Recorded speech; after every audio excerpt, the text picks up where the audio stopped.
भारतीय शेयर बाजार हर दिन नए रिकॉर्ड्स बना रहे हैं। 6 दिन से लगातार भारतीय शेयर बाजार में रौनक है। निवेशक जमकर सैंटा रैली का मजा ले रहे हैं। आम निवेशकों की संपत्ति 17.75 लाख करोड़ रुपए बढ़ गई है।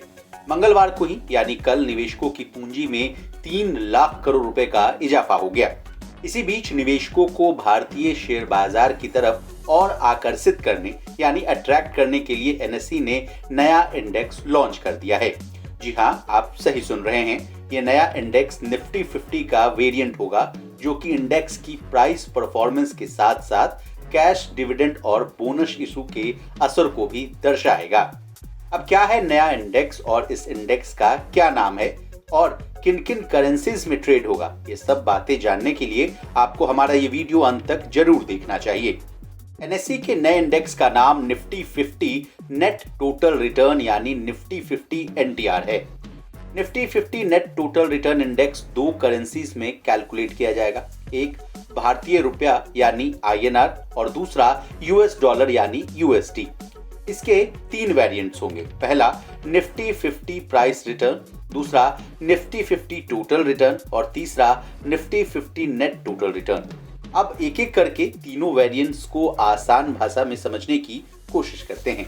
निफ्टी 50 प्राइस रिटर्न इंडेक्स में निफ्टी 50 के प्रदर्शन के साथ स्पेशल डिविडेंड का असर दिखाएगा।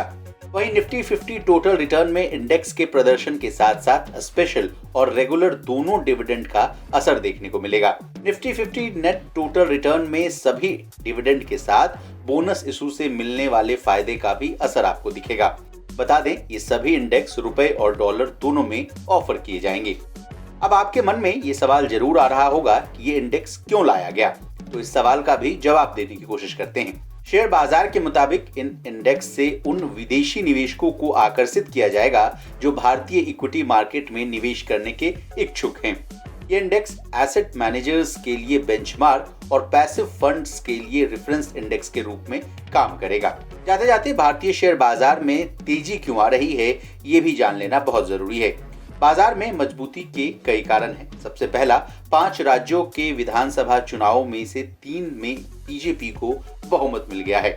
दूसरी तिमाही में जीडीपी 7.6% पर पहुंची है, जो आरबीआई के अनुमान यानी 6.5% से 1.1% ज्यादा है। विदेशी संस्थागत निवेशकों का भारतीय शेयर बाजार पर पॉजिटिव आउटलुक भी तेजी का बड़ा कारण माना जा रहा है। और तो और आरबीआई की नेक्स्ट मॉनेटरी पॉलिसी बैठक में ब्याज दरों में कोई बदलाव न किए जाने की उम्मीद से भी भारतीय शेयर बाजार झूम रहे हैं। बता दें, शेयर बाजार अपने ऑल टाइम हाई के आसपास ट्रेड कर रहा है। बाजार में किसी भी तरह का निवेश करने से पहले अपने फाइनेंशियल एडवाइजर की सलाह लेना ना भूलें। ब्यूरो रिपोर्ट, विस्तार।